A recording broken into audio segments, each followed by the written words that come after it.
This is Your Other Brothers Podcast.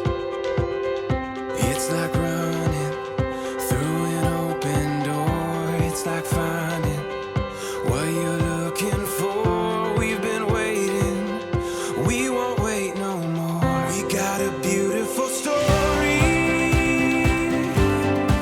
Every moment on and on. We got a beautiful story.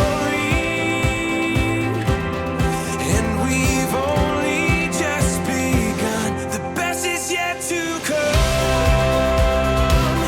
Welcome home, friends, to Your Other Brothers Podcast. We are a community navigating faith, homosexuality, and masculinity together. From the Jewel of the Blue Ridge of Asheville, North Carolina, my name is Tom, and I'm so glad that you are here. On this special episode, it's the holy episode. We always love having these episodes with our the holy crew. I don't know, we need a better name for this team, but it's my friends and my brothers and my pastor friends. They are from the Handprint of God of mighty Michigan. Our other brother, Ben. What's up, Ben? Hey, Tom. As always, thanks again. You haven't thrown me off yet. I appreciate it. Of course. And joining us also from the frozen tundra of Alberta, Canada, it's our other brother, Will. What's up, Will? Hey, I think I am like holier than everybody else, so the sort of holy crew or whatnot, I'd be fine The with holy that. crew. You're holier than thou and thine and all of the others. Yeah, no, I know you guys. I see the true nature. I know you guys are both flawed and you have sin just like I do. You don't fool me. But it is a blessing to have you guys on. And we've talked about all sorts of topics over the years, and this is one that harkens back to an episode we did just a few episodes ago with you guys. To close out 2021, we did an episode called Advent and Sexuality. And today is the exciting sequel that nobody asked for, but we're doing anyway. Lent and Sexuality. So I can't wait to go through this topic with you guys. I was joking with you guys beforehand, and with some of our yobbers, because what we usually do, this is a little inside scoop for anyone that doesn't know how our community works and how the podcast works. We do these Zoom rooms a couple times a month, which generally follow the podcast topic that we just did the previous week. So it's usually a fun follow-up for people who listened to the episode or who didn't, for that matter, and you can have a further conversation about the topic that we just discussed on the podcast. But sometimes life intervenes. Sometimes schedules just get thrown off depending on who's available to record when and when the Zoom rooms are scheduled each month. And we actually have had this conversation already. We had a conversation just last night as of this recording with our yobbers about Lent and sexuality. And it was so lovely to get such an incredible cross-section of our community, because we had Catholics present, we had other Orthodox traditions present. We certainly had our fair share of evangelical, Baptist-y people present as well. And so it was really fun just to see where everybody's coming from with respect to this season that we're in, this Lent time, and to have a conversation and then eventually make the bridge and connect it to our sexuality. So I'm really excited to redo this conversation now with the recording microphone on with you guys. It'll be fun times. But I need to put out an apology to our listeners because we have gone dark. Our radio signal, what's a good metaphor? I don't know. We didn't have episodes these last couple weeks. And as someone running this show, I feel to blame. I feel like it's my fault, you guys, that there was no new listening content these last couple of weeks. It's been hard. It's been a hard couple of weeks for me. I'm just going to pull the veil back a little bit. My grandmother passed away a couple weeks ago, and anyone that knows me for a little while or knows my affinity for Pennsylvania, where I grew up, I just had this incredible grandmother who got her master's in English literature at age 62 and traveled the world with her husband. Was one of my biggest cheerleaders as a writer. Like when I started writing books and became invested in writing, like there's no greater fan than my grandmother. And so yeah, it's been a challenging couple of weeks. She died unexpectedly, as old as she was. It was so unexpected. And I had to make some travels that I didn't plan on making for services and time with family. And it just kind of threw off threw off everything. The really unfortunate thing about this is that my hope was to do at least 2, maybe 3 episodes prior to a little break. I'll explain why we're about to have a break, because after this episode, we're going to have a little bit of a podcast break. And so I feel bad that the listening audience was robbed of a couple episodes of ConvoCasts and YOBcast. But this is life, I guess, right? Like people die, and you have to roll with the punches and change schedules and move things around. So if anyone was curious, if you're not in our Yobbers community and you didn't know, like that was a big reason why we had to, because we were going to record this episode like 2 weeks ago, and we just had to put it on the back burner for a little while. So yeah, it's been a challenging couple of weeks. If anyone out there wants to pray for old Tom and my family, we would appreciate it. We're definitely reeling. Do you guys have any like, did you get connected at all with any of your grandparents or grandmothers, or do you have a sense of rootedness there? Because I've heard from so many people, not everyone was close with their grandparents, and I'm grateful that I was, but I've just heard from so many people in the aftermath of her death, like saying, me too. Like I was devastated. I still miss my grandma, like 15, 20 years later. Like I've heard so many of those stories. And so it's been, I don't know, it's one of those things that helps you connect with your fellow man, that other people have lost their grandmas too. And it's been reassuring, I guess, to know that I'm not the only one. Yeah, for me, I was close to both of my grandparents. My grandma passed away like when I was in grade 6, so crazy time for anybody to begin with. But a couple of years ago, I did my grandpa's funeral, and that's an interesting thing, doing officiating a funeral for a family member, and so that was an incredible and difficult experience at the same time. And yeah, I imagine it must be like such an honor to have the role to play in that ceremony for your family, but then you're also grieving yourself, and you're a person too, and so I imagine that can be hard to hold in both hands. Mm-hmm. I had mentioned we have a little leadership author group chat, for our listeners, and right after Tom's grandma had passed away, it feels weird following and saying, guess what? Me too. My grandpa down in Florida passed away, and that was the last, near, I should say, to the last of my grandparents. I have one more who I don't get to see that often, maybe once every 4 or 5 years, and there's not a huge amount of closeness there, but a lot of good memories with my grandpa down in Florida, and so we said goodbye during this time. And by we, I mean me, because my family opted not to have a gathering at this time, and I'm not sure if they're going to do one in the future or not. A lot of pain in the family there, some bitterness, some resentment, unfortunately. So a different kind of grieving when people don't come together and actually talk about stuff. Yeah, that's right. I remember you mentioning that too, Ben, that you lost a grandparent as well, within the same breath of me losing one of mine. And I feel the finality of it all, because she was my last grandparent to pass away. And so there's this sense of, wow, like that is really the closing of an era, closing of a generation. Like the fact that all of my grandparents are now gone. And so it's interesting. I've been very blessed that I haven't had to deal with a lot of grief. Like I've lost a couple loved ones and lost a dog that was like my best friend growing up. But like other than these, handful of losses that I can count on one hand, like I realized that I've been very blessed compared to some people who have lost many, many others, friends too. And so it's a time of grieving, and it's kind of like it fits into this kind of the dark season of leading up until Good Friday, which like I'm definitely leaning into that and just savoring the good moments too. Because I think I'm trying to weigh both, where it's like, yes, lament, grief, feel like the world is broken, and it is, but then also like what a gift my grandmother was, what a gift grandparents can be to so many people. Like we were like one of the most spiritual moments of my life, this will be the last story I share, is like one of my grandma's favorite songs, if not her favorite song, is Take Me Home Country Roads by John Denver. And I'd heard it so many times growing up because like she has like she had 9 kids and half of them play guitar. And so at Christmas times or birthdays or whatever family festivities, a couple of my uncles would be whipping out their guitars and singing songs. And my grandmother always loved hearing that song by John Denver. And so it was spooky in like the best way, but very spooky for 40 of us to be sitting on her back porch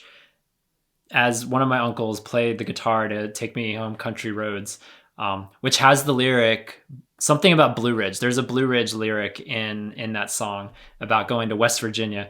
And I was like a mess. Like, how are all you people singing when this is like surreal? Like, it's spooky and magical, and we were all singing in her honor, and it was, I don't know, it was beautiful. It's bittersweet. Like, she lived a life well lived, a full rewarding life, and but it's also just horrible now that we're all left behind, and we have to continue living life without her in the hopes that we will be reunited one day, certainly. But like, man, it's a weird thing to navigate new terrain like this. Do you have a hobby or a habit that you've copied from your grandparents? Like, for example, for me, my grandma gave me her typewriter when I was a wee little kid, and now I collect typewriters, and I have way too many of them. And it's just like a wonderful, wonderful thing. It's just like it's interesting how grandparents influence us, and for me, it's typewriters and old books. That's beautiful. That fits right up your alley. Mine is popcorn. Of all the things, it's popcorn. My grandpa down in Florida, we'd go down there when I was a kid, maybe once every 2 years. And I remember he would stay up late with me and we would watch stuff on Nick at Night. And he would make this gigantic bowl of buttered popcorn. And it was an every night thing. And so I started associating that with him. And it's impossible to eat a bowl of popcorn now without thinking of him. Oh my gosh, that's amazing. I think for me, I was trying to think about something tangible. Nothing comes to mind tangibly, but like the show Jeopardy, my grandmother loved watching Jeopardy. And for the life, like there's some Jeopardy like super fans out there for sure. That's never going to be me. But inevitably, whenever I would visit her, it was like appointment television. Like every night at 7:00, we're watching Jeopardy. And I love that. I love to be able to just sit there next to my grandmother and watch Jeopardy. And I'd like to think that I will tune in more often now, just to remember like, oh yeah, this used to be something that was very special, to just share a 30-minute program with my grandmother on these visits. And so that's something, whether I'm watching it or not, whenever I see any mention of Jeopardy or hear about Jeopardy, like that's inevitably something I'll think about with her. Same thing with Scrabble. She loved Scrabble and playing that game. I can't imagine the rest of my life playing that game again and not thinking about her in a very visceral way, because it was just so fun to, as a writer, as a reader, and a lover of words, like it was just the perfect game that we could share together and enjoy. So yeah, shout out to all the grandmas out there, all the grandmas and grandpas listening right now. We love you. So meaningful. Yeah, I'm so grateful. My life is never be the same. Hard to believe, you guys, this man you see before you or hear before you, for those listening, would not be what he is without his dear beloved grandmother. So I'm grateful, and the grief will take a while, but like, honestly, isn't grief the most beautiful thing? Because grief shows you that something beautiful has been lost. And like that, to me, the fact that I'm crying to bed at night is like, it points to like, yeah, this was an amazing woman. Of course I'm sad. Of course I'm devastated. Like there's a sweetness to it. One of my go-to passages for funerals is 1 Thessalonians 4. I just finished a bike ride, so my brain is fuzzy, so I can't remember the exact verse from that. But the Apostle Paul talks about do not be like those who grieve without hope, which means we grieve with hope. Like he's not saying not to grieve, but we have a hopeful grieving. And I just, that idea, that image is just so comforting, I think. Absolutely. Hopeful grieving. For anyone else that's grieving, we are with you. And we trust, we have this hope that it's going to, all the sad things will become untrue. I love isn't that like the children's storybook translation? I have always quite loved that. I guess this is sort of a segue to announcements now, because I did mention that the podcast, even though we just took a break, is taking a little bit of a longer break. This was always in the plans, always in the works, because we are gearing up, you guys, for our second ever virtual retreat. And these retreats are very special, and these retreats are very time consuming and take a lot of time. So for the sake of my mental health and just practicality, I will be taking off my podcast hat for the next month or two, and then putting on my retreat hat as we put together this event. We did this event at the end of 2020, just to give a little backstory, because we tried to have our camp retreat. We had done a camp retreat in 2018 and 2019. And then with COVID hitting in 2020, we tried 2 times, thinking that the COVID cloud had cleared. That's a fun little alliteration. Tried to have it in the spring of 2020, and then tried to have it in the fall of 2020. Could not do either of those camp retreats. So what did we do? We decided, let's do a virtual retreat. And so we did a virtual retreat the end of 2020, and it was one of the biggest surprise hits of Yob's little 6+ year experiment that we've been running now. People loved it, and I was shocked, and I was pleasantly surprised, and it was a wonderful time. We had about 50 of us from all over the world. It was way more accessible than a camp retreat would have been. We had people coming from other countries away to be there with us. And so we're doing it again, because one of the big pieces of feedback that I really appreciated from that virtual retreat was that it felt like a stepping stone for a lot of people in our community who would have been way too intimidated, way too daunted to sign up for a camp retreat, whether they've been in our community for months or years, or whether they were brand new. Like, there is a dauntingness to showing up in the woods with 50 people you've never met and just like saying, okay, here we go, let's do this. So the virtual retreat, a little less daunting. You got more protection. You can come in your pajamas, you can shut the laptop at any moment if you really wanted to. And, there's a lot less risk, I guess, as far as just stepping out of your comfort zone to try something that you've never tried before and to meet with people you've never met. So I say all that to say, we would love to have you listening. If you're a Yobber listening, you are welcome to attend. Signups as of this recording are active. They are happening now. So you can check our community boards and Patreon page to figure out how you could sign up. And if you're not yet a Yobber, here is the beauty. I feel like this would be a harder sell if we had a camp retreat coming up. Maybe some certain personalities would be up for it, or Enneagram 7s that are out there, or maybe that's it. I don't know. But if you've always been curious about becoming a Yobber, if you were wondering, is that healthy for me? Is that a good decision? Do I want to become a Yobber? I think this is like the best time of year, because we hope to do these digital retreats every year now. That would be my hope. I feel like this is the best time to become a Yobber. Become a Yobber, go to our Patreon page at patreon.com/yourotherbros, sign up to become a patron, and then you are eligible to then sign up for the virtual retreat. And if you become a Yobber and you go to the virtual retreat April 21 to 23, and you figure out that this community is not for you, then that's okay. You tried it, you gave it a go, you supported us for a month, and we love you and we support you. We recognize that the Yob world, it's a very special world, and it may not be for everybody, but I think it's for a lot of people. And I think it's for a lot of people who just need a little extra push, a little extra initiative. And so why not? Why not now? If you've been lurking, we love our lurkers. If you've been lurking in the shadows for months or even years, like, why not now? Why not drop $5 a month on our Patreon, sign up for the retreat, and then maybe, just maybe, your little sparrow self will find a home with us. Here's a little motivation for people who need it. For the virtual retreat, we use a thing called Gather Town, and it's like if Pokemon turned gay. That's what the Yob retreat feels like. So it's gay. Oh, I've never heard it put a more fitting way.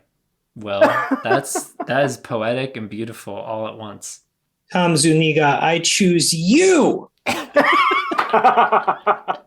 Yeah, you get these little avatars and you get to toddle around the grid and talk to people. Like, it's very clever how it's set up. If no one's ever used Gather before, you like approach your little you have an avatar and you get to approach other avatars, and the closer you get, they pop up on their webcams and you step away and then they disappear. And so you could just enter a conversation, listen what's going on, then just walk away. You could listen to another conversation, and we'll break up into small groups throughout the weekend. We'll have worship time, we'll have speakers, we'll have some fun exercises and icebreakers, of course. And so it'll be 3 days, April 21, 22, 23. Deadline to sign up is April 17th. So if any of that appeals to you, if you want more questions, if you have questions and you want more info, rather, shoot me an email, tom@yourotherbrothers.com. I would be delighted to answer any retreat questions from anyone out there listening, because it was so much fun, and I'm hopeful after doing one of these that it'll be even better the second time. So the Yobbers 2022 virtual retreat coming soon. Stay tuned. And then keeping the announcements going with book club. We just had a fantastic book club talking about gay and Catholic, and we are moving on. This month we're reading Deeper by Dane Ortland on April 20th. Actually, I joked with the book clubbers, it's the night before the virtual retreat. So it's kind of like the virtual retreat pregame show. It's like we're all going to hang out for book club, and then the next morning, actually, the virtual retreat will start. So it's almost like a little sleepover party with Deeper and Dane Ortland.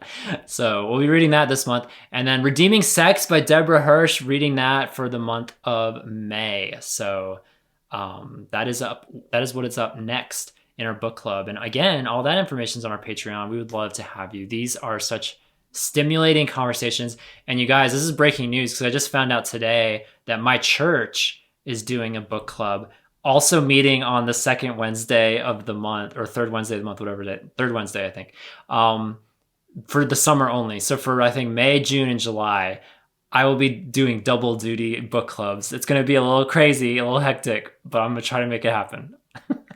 I'm going to take after Will and just read all the books all the time. That's exactly what I do. I just read all the books. Will or Ben, for that matter, have you ever read The Ruthless Elimination of Hurry by John Mark Comer? Because that's what we're reading. It's a pretty well-known book. I'm surprised you haven't read it. Yeah, it's too convicting. No, thank you. I only read books by authors who are like 300, 400 I know. years It might be old, not quite your demographic. Yeah, he's a well-known. He used to be a famous pastor of Bridgetown Church, I believe, in Portland, and so he's written a few books, and I've always wanted to read this book, so I'm excited to read that. That is not part of the, to be clear, not part of the Yobbers book club. This is part of my church book club, but maybe that book, if it goes well, will become a Yobbers book club entry one day. You should invite your church to join the Yobbers book club and just see what happens. That would be a fun experience. Roll the dice. Let's see what happens. Yeah. Or have them like read a Velvet Rage. I was gonna say we need a really gay book to really welcome them in. You know, like Deeper is so safe. I speak at churches on issues of sexuality quite a bit, and I always talk about a Velvet Rage, and I'm surprised I have not gotten in trouble yet. Just keep going until you get in trouble. That's the rule, right? Yeah. All right, and as we get ready to discuss Lent, we thank our sponsor, Lent. Thank you, Lent, for sponsoring this show on Lent.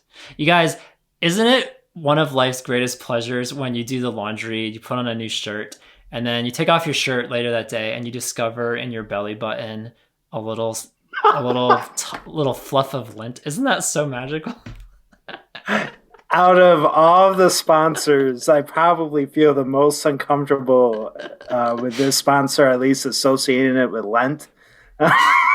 you know, like the lint in your belly button sponsoring this episode today. It makes you uncomfortable. I can't imagine why. Those of you that can't see, I think it's that Will feels personally attacked, because he just reached down and was digging around a little bit. And so look at this. Yeah. So, there might be some conviction going on there. I'm not sure. With all the flannel that I wear, I probably do produce extra lint. So I was going to say, I'm going to look right now at my belly button and see if I have any. I don't. That would have been really fun if I could hold up a piece of lint for you, but I haven't done my laundry in a couple weeks, so sadly this was the wrong timing for that. But thank you, Lent, for sponsoring this show. We love Lent. And we love Lent as well. You guys, let's talk about Lent. I thought it would be good, since we have our pastor double dose, let's define what Lent is. I would love to hear who would like to go first. I would love to hear one of you, in your words, define, without looking up anything, use your words. What would you say Lent is for people, for all of our evangelicals out there who have no idea what Lent is? Tell us what Lent is, and then I'll let the other pastor then subtract or add on to what was just said. And then I will have a second element to this. So who would like to go first, Pastor Ben or Pastor Will? Who has a handle on Lent? They're both being very... I can go. So yeah, the Lent is the 40 days, leading up to Easter, and the purpose is to consider the death, burial, and resurrection of Jesus. And how do we live life? How do we do life in relation to that? It's meant to be, a looking to Christ, but also looking inward, seeing what, patterns in life have gotten between us and God, things that detract from that relationship, and a refocusing, if you will, on the cross of Jesus and all that it means to take up our cross and follow him. Beautifully said. Pastor Will, would you like to change any of that? Or do you accept that answer? Isn't Lent just needless suffering? Just kidding. Another definition, yeah. No, that was a very good definition. And maybe to add on to it for the less liturgical types, it's just the concept of a church calendar. So having different seasons. So like a liturgical calendar is not in scripture, but it's something that like churches have practiced for a very, very long time, of just almost having like an even diet of scripture throughout the year and different emphases throughout the year. So having a season to focusing on Good Friday and the suffering on the cross, and the Easter season. Easter is not just one Sunday in the liturgical calendar. It's a season that's just as long as Lent. And that's focused on the celebration of the resurrection. And then you have Pentecost and ordinary time and Advent. So like you have these different emphases throughout the year. So it may seem weird for evangelical types of like, why do you have this season focusing on the suffering? Well, we do have seasons focusing on other aspects of the Christian life and the biblical narrative as well. Yeah, and there's plenty of weirdness to go around, because you could look at things evangelicals do, and if you're telling me you're an evangelical and there's nothing weird about your denomination or there's plenty to go around. I wanted to go to Queen Miriam and hear what she had to say about Lent. Are you guys ready? I was wondering who the queen was. Oh, there's only one. There's only one queen in these parts. You guys. I live in Canada. There's You have another queen. God bless you. Here's what Queen Miriam says. Lent is the past tense or past participle of lend. That's the first definition. But then secondary definition, which you guys have done a good job saying, the 40 weekdays from Ash Wednesday to Easter Sunday observed by the Roman Catholic Eastern and some Protestant churches as a period of penitence and fasting. First known to be used in the 13th century. I found that interesting. What happened in the 13th century that Lent finally became a thing? You guys know was that the Pope, or who decided that? Who decided that? Well, and I'm somebody who studies historical theology, so I feel ashamed that I don't. I know, like I could probably make some guesses, but I don't want to make. Okay, yeah, we don't need to guesses. We don't need to challenge your intelligence right now. If you don't know, you don't know. That's all. But yeah, I found that interesting. She just threw that in there. First known to be used in the 13th century. This term Lent. But anyway, that is what we're talking about today. Thank you, pastors. Thank you, Queen. We're here to talk about Lent. Is Lent part of your guys's? Let's split this up. Is it part of your upbringing? Because we were all raised in the faith, right? So I'm curious if it was part of your spiritual upbringing first of all, and then second part of that is it part of your observing and part of your faith now? I guess I'll go first. It was the Lent aspect was not observed in my upbringing. Good Friday was. That was always observed, but the rest of the Lent season was not. And I grew up in a United Brethren tradition for a little bit, and then a Wesleyan tradition, and then a bit Pentecostal, and so I've had like a whole mix of different traditions, and yeah, none of them practice Lent, but all practice Good Friday. Now, my current tradition, which is from a Reformed background, practices Lent. Like maybe not as heavy with the liturgy, liturgical stuff as Roman Catholic or Orthodox, but we do practice Lent every year. Very, very nice. What about you, Ben? So the church that I was first introduced to, there wasn't much emphasis on the church calendar at all. I wasn't really aware of the church calendar until after I was an undergrad. So yeah, not necessarily much background there, but my current church setting, there's been years where it's been emphasized, some more than others. This year, I did do a little bit of a different approach going into the start of this year. And part of that was looking towards Lent. We're going through a different thing each month that we're trying to focus on and cultivate. And part of that might also be surrendering certain things, but it's not necessarily, tied with Lent per se. Yeah, for me, Lent is definitely not part of my spiritual upbringing. Went to a lot of non-denominational and Southern Baptist churches. And so did not have any concept of, I think I knew what Lent was, but I saw no reason to participate in it. It was never part of my church teaching or attendance that I went to. And so it wasn't until I was an adult, I moved out to California in my mid-20s, and the church I started attending out there observed Lent, and they had a Ash Wednesday service and everything. And so that was so foreign to me, but it was a Protestant church, but then they also really enjoyed and practiced the liturgy and had readings. And so it was when I started experiencing it at first, it was foreign. It was strange. I didn't quite get it. I didn't understand it. It felt, my view of things like that growing up was honestly judgmental, cynical, thinking that it's like this lifeless ritual that people do that they feel like they have to do. When we've been freed, we're not under the law anymore, or whatever the argument was that I had to my either consciously or unconsciously taught to me.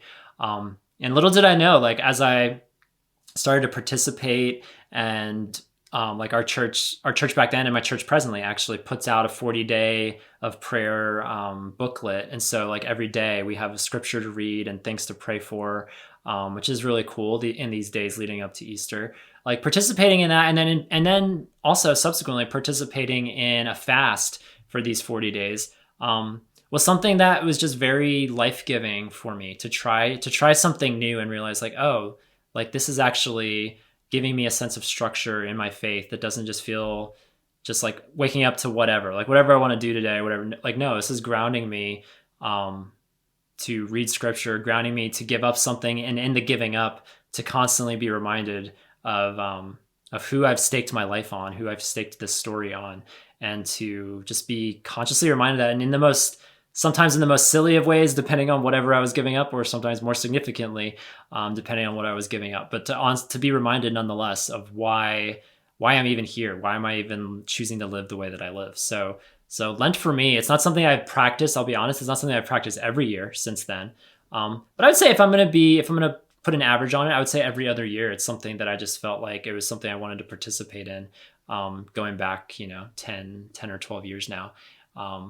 And this year is the first year I'm practicing it in a few years, just because with COVID and everything, this is not an excuse. I'll own up to my to my awfulness, but just being very spiritually lethargic. I don't know if anyone out there can resonate with just feeling lethargic in general these last couple of years with everything going on in the world, but did not exactly feel inclined to like, yes, I'm going to sacrifice something this year. It's like, I'm already sacrificing. I can't do it anymore, which is going to enter into the conversation as we go on. But that's some of my little Lent journey leading up to this year, 2022. We had a really fun, like I mentioned at the top, we had a fun Zoom call with the Yobbers, and it was cool to get people's perspectives on Lent and perspectives on fasting. And we had a lot of great, honest questions. Will, you were there at the call, about fasting and about like, how do you do it, or what do you give up, or how should you do it? We had some really just like cool, inquisitive questions from people who maybe weren't as familiar with it or were just curious about how we fast or whatever. How do you view the fasting component of Lent? Because I think some people think that's all Lent is, but it's like, it's a component of this season. How do you approach fasting in general, but then obviously specifically during this Lenten season, how do you approach fasting? What does it do for anyone who's never done it before? Like, what does it do for you? Assuming you have fasted before, which I know Will has, because he said he did.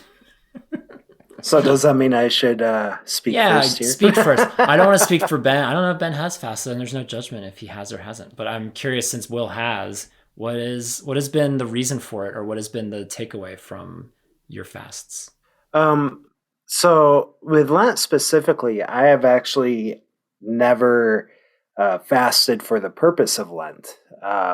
It's Lent. I don't know. I don't really tie fasting or giving up something with Lent. I know most people do, but for me, it's reflecting on Christ's passion. So I do include habits during the Lent season, but fasting is not one of them. But fasting is something I do on a regular basis year round, and for me, it is fasting from food every couple weeks, and it's something that I have always found, well, I shouldn't say always. When I first started fasting, I hated it. I thought it was the worst thing in the world, and why would anybody do this ever? Like, it's so stupid. Like, and then it's something that I have found a lot of comfort in, shockingly enough. Like, the more I did it, the more I'm just like, I really enjoy this state, partly because like cooking food I have found to be like a lot of work, and my mind would always just think about it, and it was something comforting of like not having to think about food. Like, it was so there, but eventually, like near the end of the fast, I'll start thinking about food, but planning for my meal, and I would make the meal a very special occasion. And so there's something in the waiting of fasting that I enjoy immensely. So I will, normally it's just a 24-hour sort of fast, but sometimes I go longer, sometimes I go shorter. I'm not too strict about that. Yeah, that's a nice little snapshot. Yeah, thank you for sharing, and not in a Pharisaical way. Yeah, that's a struggle of like talking about fasting. I'm like, am I like the Pharisees if I say that I fast on a regular basis? Yeah. Like, I don't think I got the intonation that you were putting yourself above all the Yobbers listening and all the other lurkers listening, and above. But I am, and above me. Yeah. So as long as you, I think we talked about that a little bit at our Zoom call as well. It's like, I think we can talk about fasting, but the whole point of it is like, don't make yourself like, I'm a super Christian now because I fast and I do this, you know. We've already established that I'm holier than thou. Right. So it goes without saying. You know, I love our conversations are so fluid. They connect from one segment to the next. I love it. I know that for me, it doesn't involve giving up food, although that was something in the past that I've done. This is something that's kind of developed as an adult, being somewhat like borderline hypoglycemic, where if I don't eat, there are going to be issues. So usually for me, it's giving up something else, but not as much the giving up aspect as leaning into the intentionality of time. How am I using my time? What am I focusing on during this? I mentioned that like for my church this year, we're going through different things each month and kind of, cultivating, I guess you could say, one thing to let go of and one thing to grab hold of. And kind of taking this time period of Lent to do that in life as well. What are things that I need to let go of, and what are things that I need to learn to cling to more? It's kind of what it looks like for me at this point. Yeah, I think that's the element of fasting, and in particular in the season of Lent, that I appreciate is you're subtracting something, and then so by subtracting something, you are then adding something, and hopefully it's good things, hopefully it's healthy things. But I fasted from food in my life. Something I've done a lot to put myself up there. Something I've done is I've fasted from technology for various seasons, and that could look like social media, that could look like all technology. That is a big one because you subtract social media, you subtract email, you subtract YouTube and Netflix. I mean, all of a sudden that adds up in a hurry, and it's like, what am I now filling my time with? Because that's like 90% of my day. I can't, and especially this has been challenging for me because I've had to be very intentional about this with all the work that I do with Yob. Like, it's all digital, right? It's like blogs and podcasts and Zoom calls and virtual retreats in GatherTown. Like, there's so much that forces me to be glued to a screen and glued to technology. And something I did last year, which was, I guess it was a laptop fast, if that's a thing. But like, I took a trip out west last year, left my laptop at home. I feel like it's the only time in my life I've ever done that. Take a trip more than a couple days and not have my laptop with me. And it was very jarring at first, but it was also incredibly freeing to be let go of something that I'm normally reliant on. Like, maybe not to the extent of being reliant on food, but I mean, it's my livelihood. It's like putting this website out there and these stories and helping create this community week after week, month after month. So it was a change to go a week of my life without my laptop and to not have this this sustenance, for lack of a better word. And it was just beautiful to like wake up. I would do a lot of camping, and so like to wake up in the woods and to have a journal and a tangible book, no Kindles, a tangible book. Like what is this life? Like it was revitalizing to replace, and that's just for the aesthetics. Like, obviously spending time with the Lord and prayer and scripture is part of it too. But it's amazing how much subtracting something, even just for a week, for a day, for a week, for 40 days, how much that can just be inspiring and refreshing and rejuvenating. Tom, I think the next time you do a laptop fast, you should write all your blogs on a typewriter.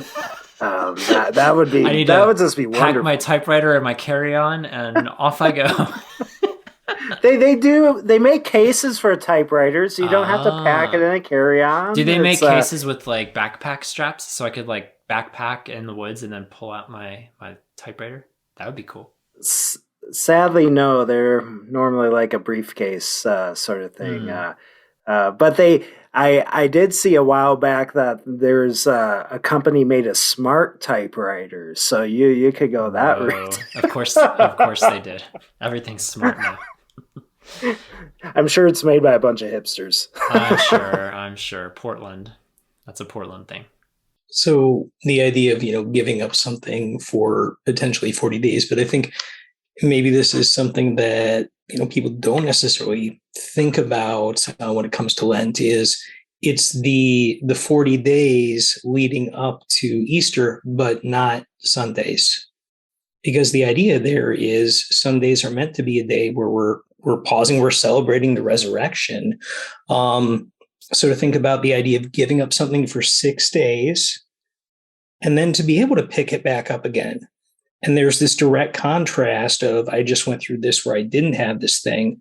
Now I do again. And tomorrow I'm going to go back to not having it. And this contrast here of how important to me is this thing that I'm giving up, and realizing, oh gosh, it's not that big of a deal to let go of this, whatever it might happen to be for that period of time. That having been said, if one gives up food, then, or a particular type of food, one should not gorge oneself on that type of food on Sunday. That would probably be a bad idea. I spent 9 months in a mission program in Washington, D.C. I refer to that as my time when I was in the cult. And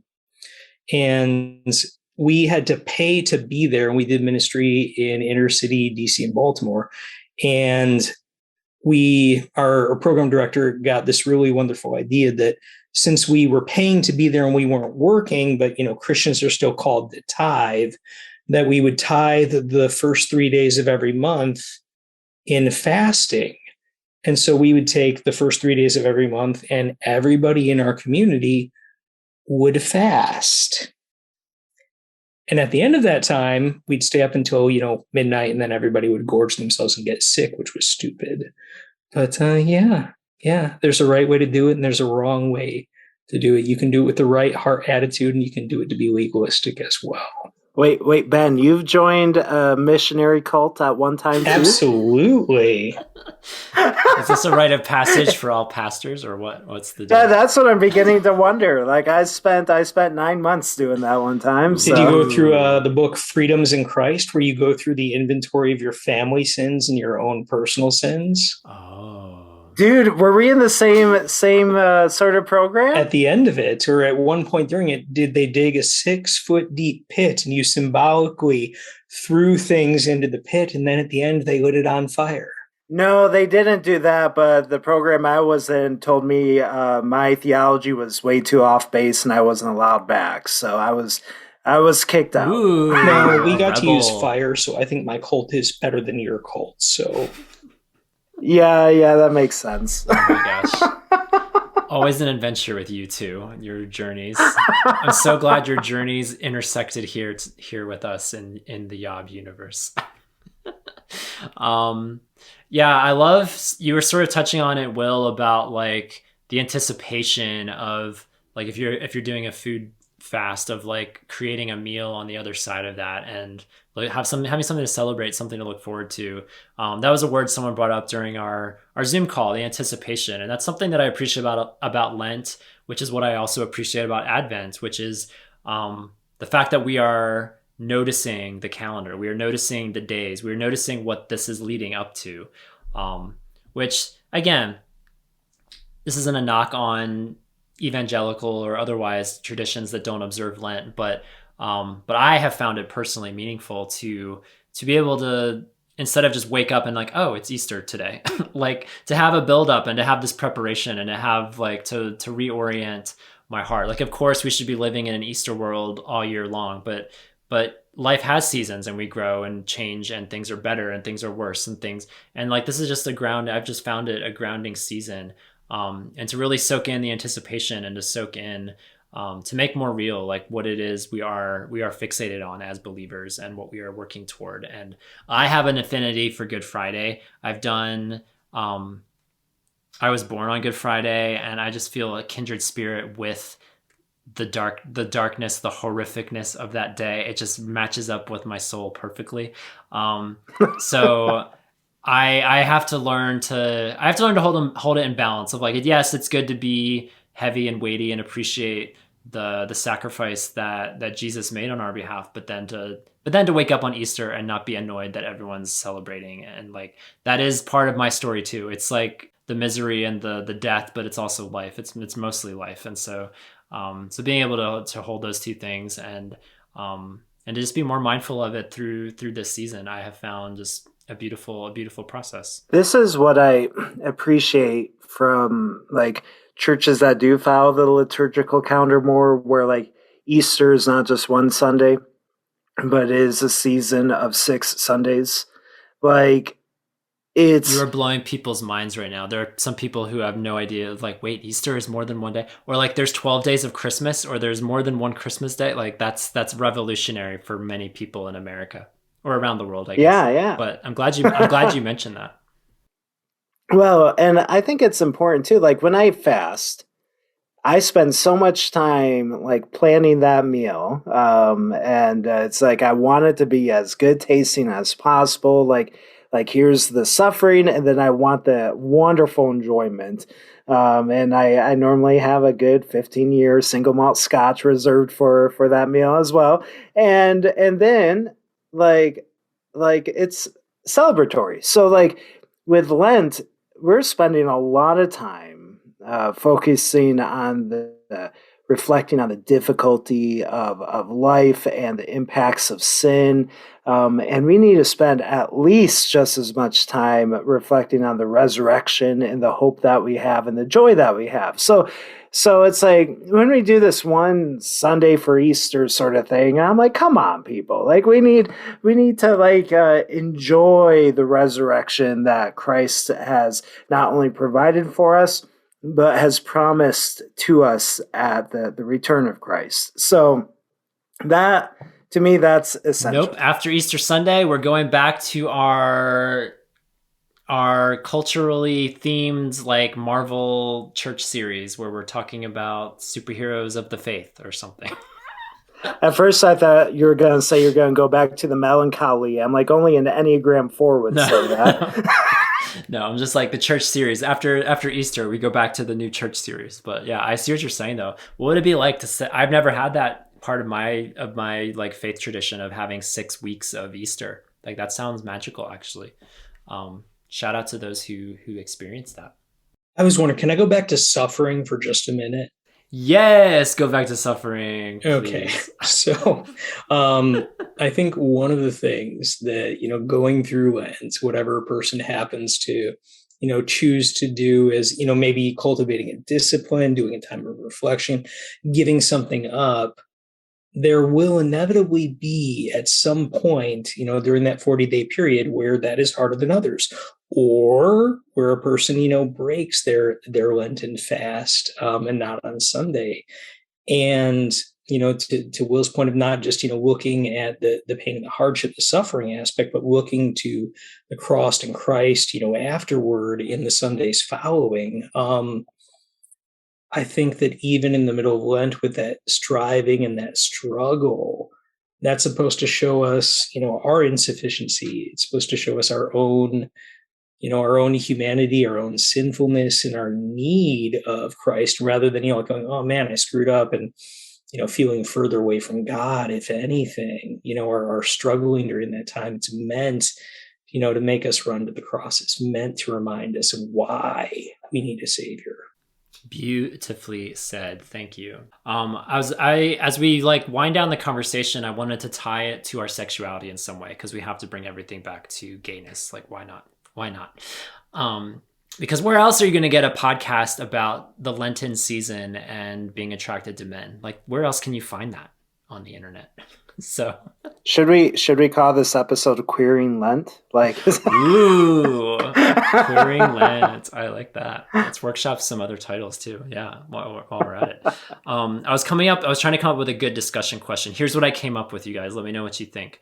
Are we, as people of faith and attracted to the same sex, are we specially equipped by a life of sacrifice to participate in a season of one?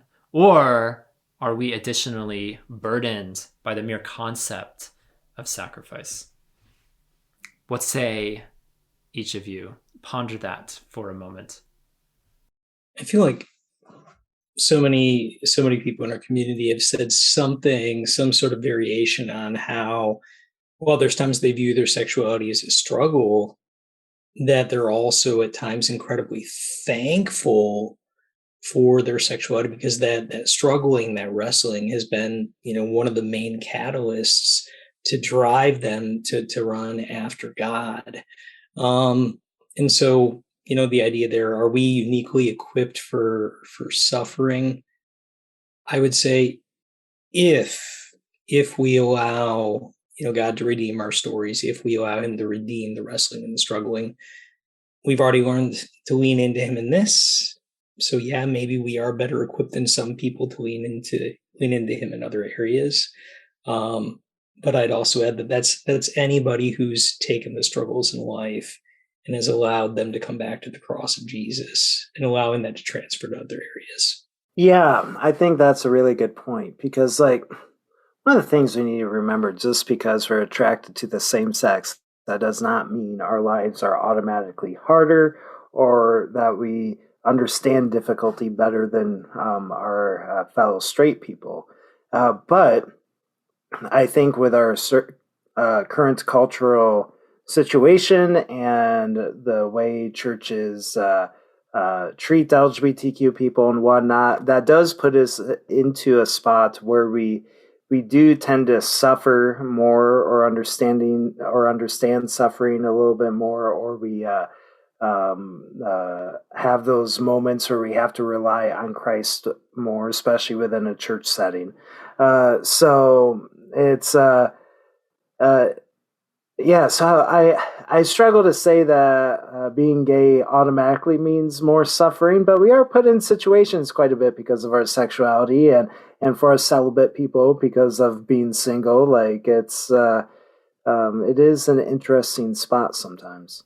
Yeah. And the purpose of that question, it's certainly, I'm glad you guys basically said that. Is like, I don't want to say, yeah, that we are suffering and straight people are not. That is definitely not the point of that question. But I remember a friend once years ago, like this was something he got fired up about because he was also living a life that we're leading, being attracted to the same men, but not pursuing a sexual romantic relationship with one, and saying like every day I have to give that up. I have to lay that down. I have to not pursue that in my pursuit of Jesus. And he was at a particularly like angsty part of his journey and at that juncture, and was like talking about straight people. Is like, in one straight person in particular is like, what are you giving up? What are you like viscerally giving up every day that I am?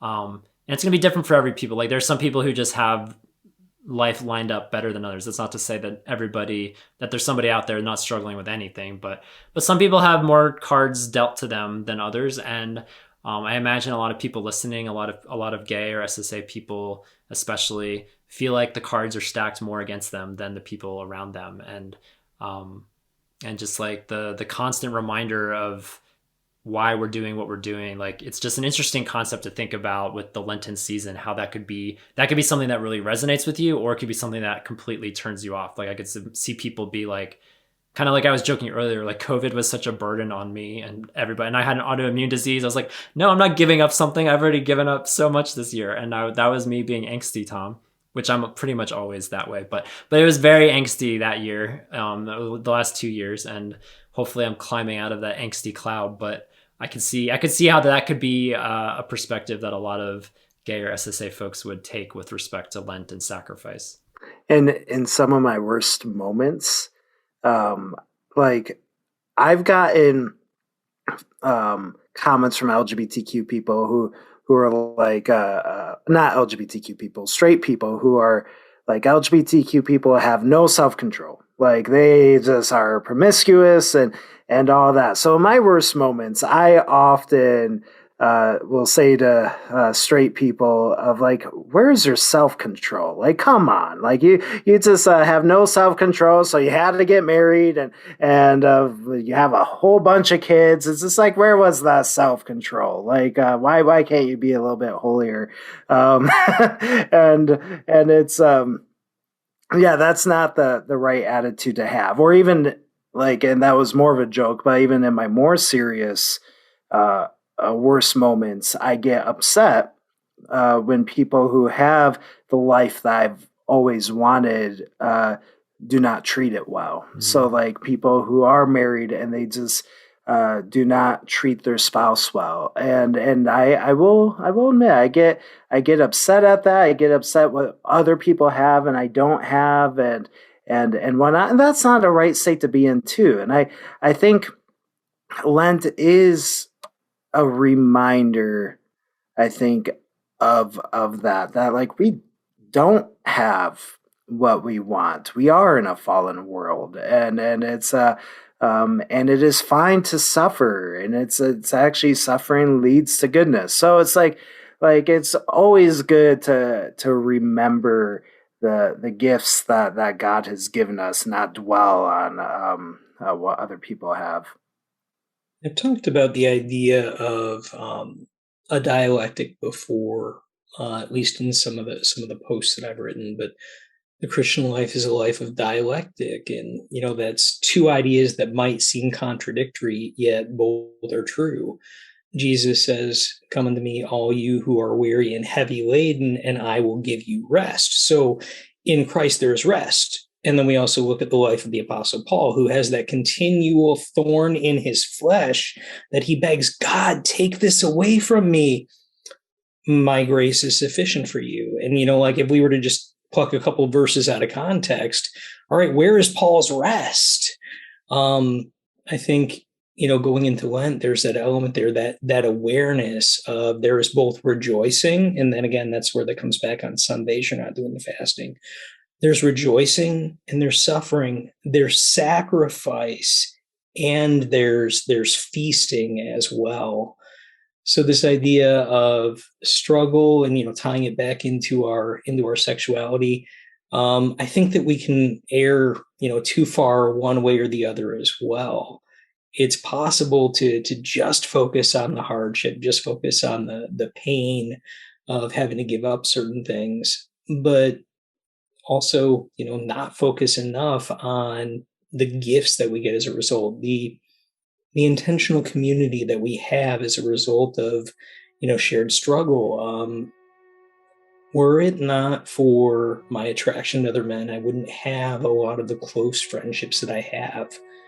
People that have seen me in my vulnerability, that have taken the time to love me and get to know me.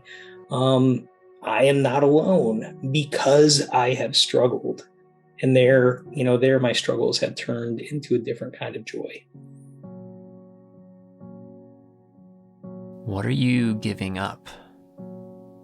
This question that often accompanies this Lenten season is a question that parallels, magnifies the scope of this entire Christian life, this Christian walk, this Christian stagger.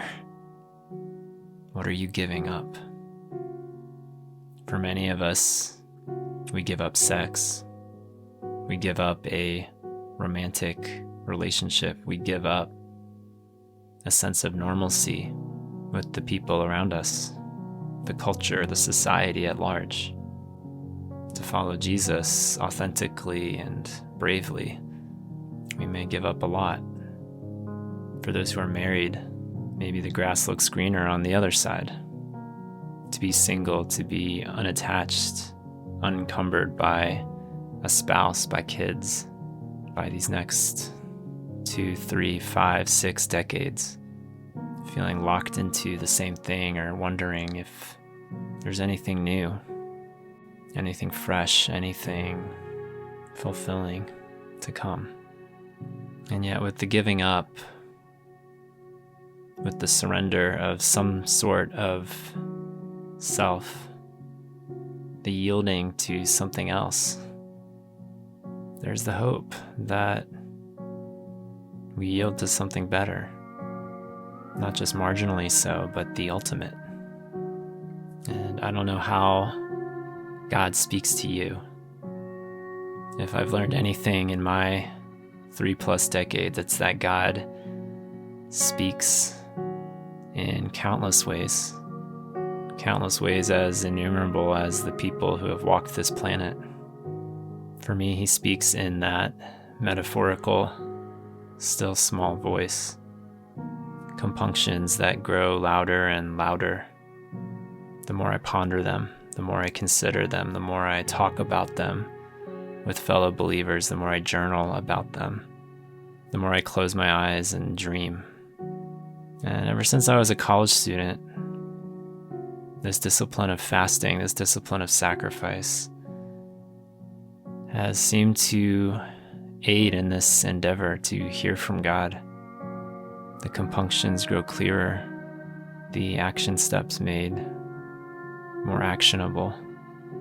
I can remember fasting, making decisions like moving across the country or changing colleges or leaving a job to dive full-time into a website, into a blog, into a podcast, into an online community that some way, somehow continues year after year. The still small voice doesn't feel as still or as small anymore.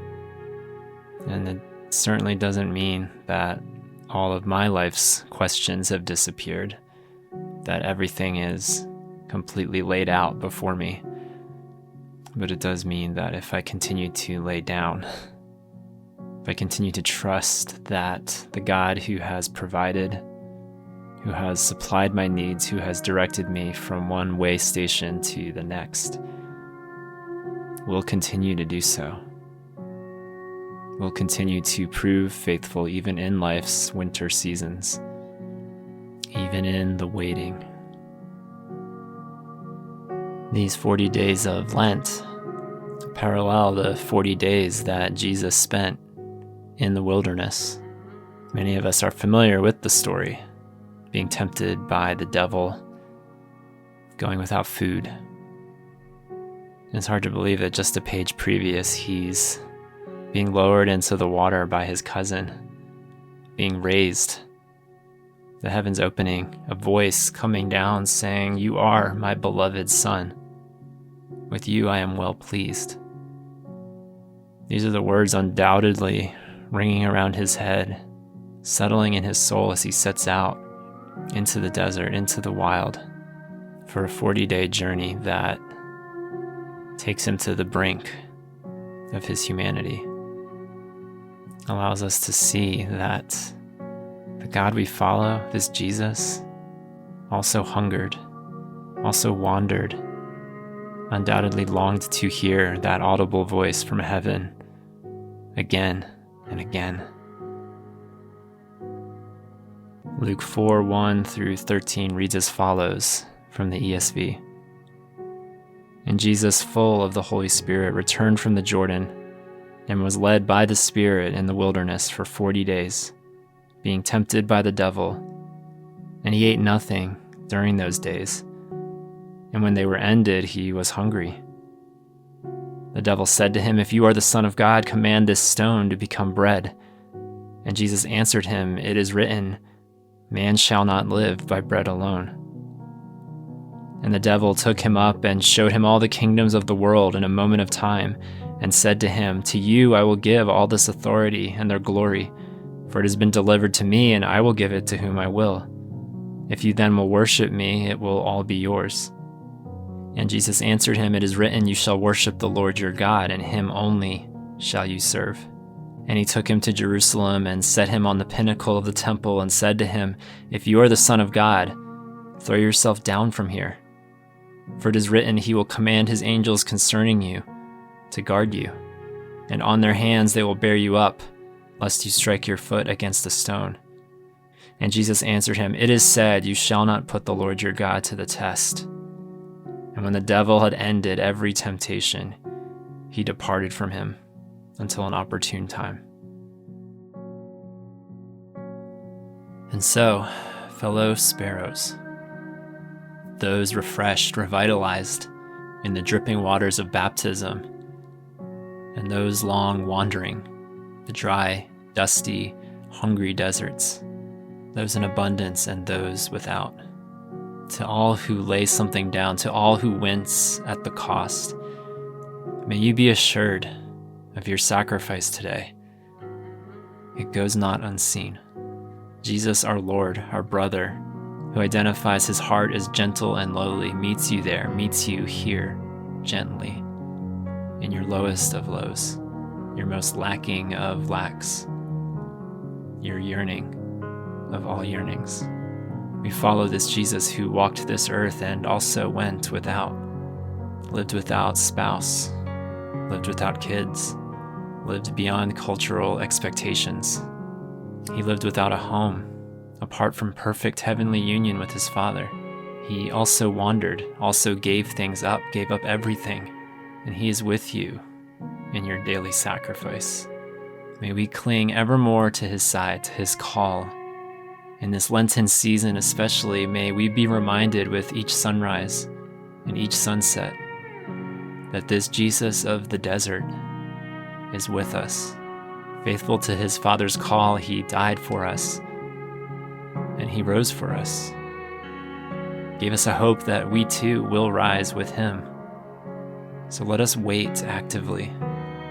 Let us wait expectantly. And let us cheer one another on in our daily sacrifices, because we are not alone. We will never be alone.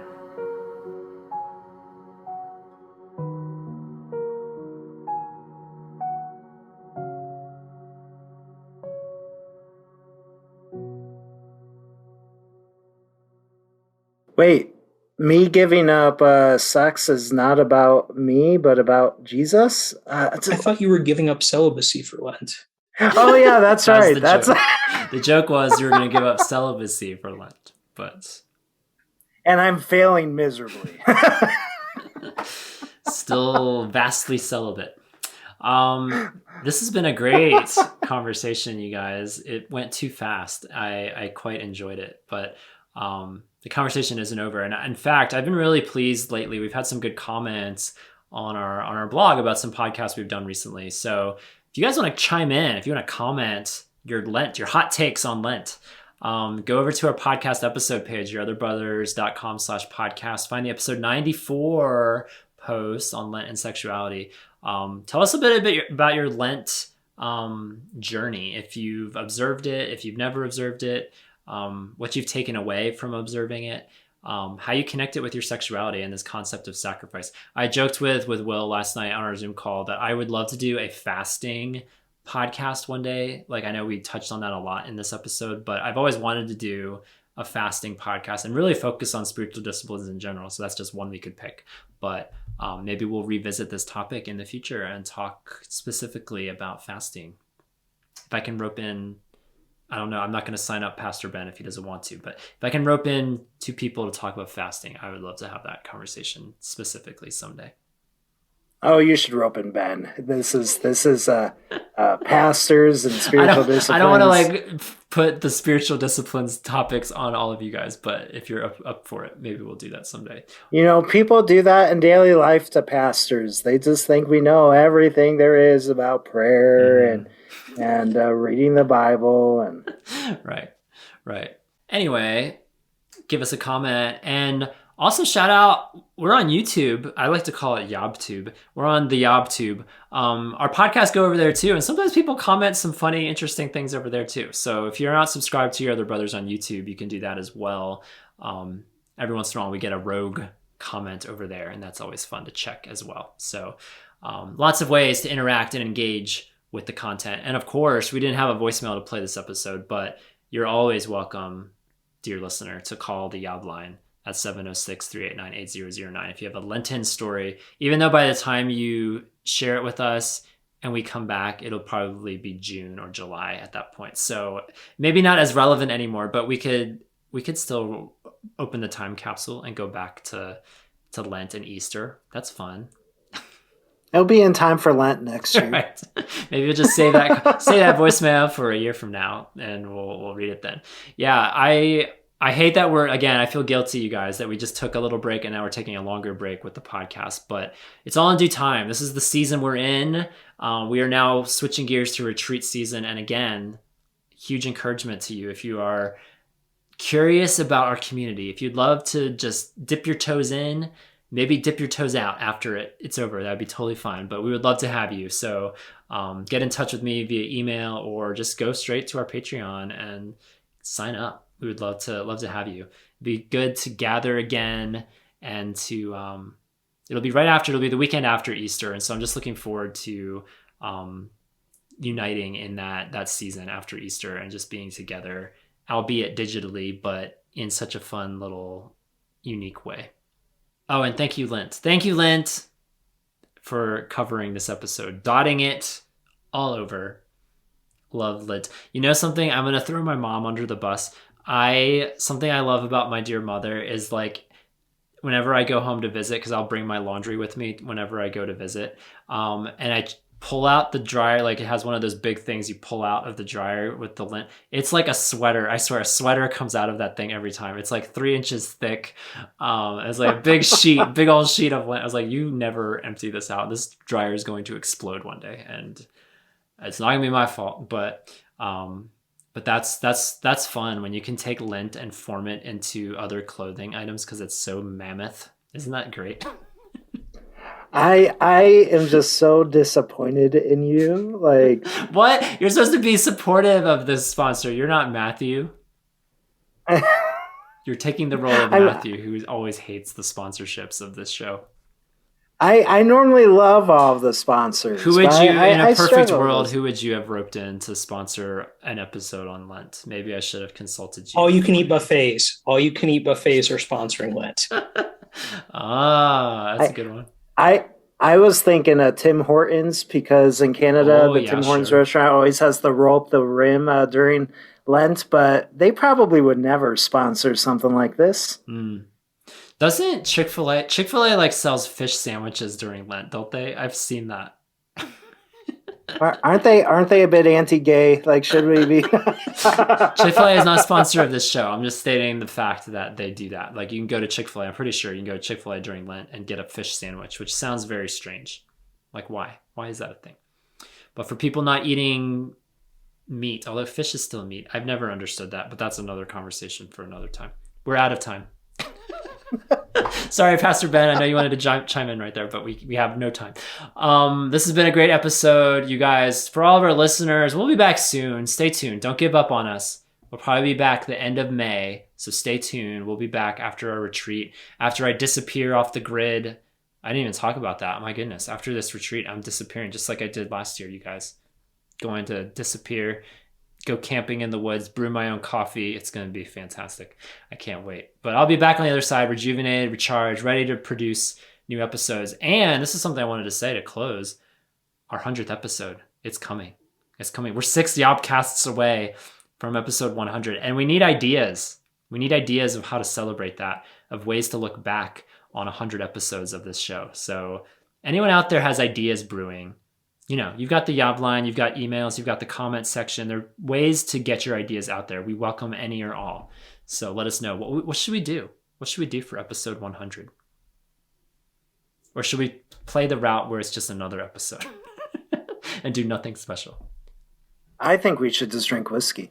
Okay, Will's thrown his first idea into the ring, so there we go. Drinking whiskey for episode 100. We'll consider it. We'll see what else we get. But looking forward at some point this year, Lord willing, we will get there. We will get there soon. So stay tuned for that. But for now, for all your other brothers, my name is Tom. And I'm Ben. And I'm Will. Reminding you that you are not alone. Even the sparrow finds a home. See you next time, everybody, whenever that may be. See you guys. Thanks for listening to Your Other Brothers podcast. Our show is edited and produced by Thomas Mark Zuniga. If you enjoy our show, consider rating and reviewing us on Apple Podcasts. You can also follow us on Facebook, Twitter, and Instagram at Your Other Bros. We'd love to hear your story. Comment on this or any of our episodes at yourotherbrothers.com/podcast, or share a story to play back on our show by calling us at 706-389-8009. You can also email us at podcast@yourotherbrothers.com or write to us at Your Other Brothers, P.O. Box 843, Asheville, North Carolina 28802. Finally, if you'd like to further support our storytelling, community building efforts, consider becoming a Yobber. Yobbers pledge monthly on Patreon and receive perks like bonus podcast content, access to a secret Facebook group, regular group calls with fellow patrons and authors, and more. Visit patreon.com/yourotherbros for more information. Until we journey next time, we're glad you're with us.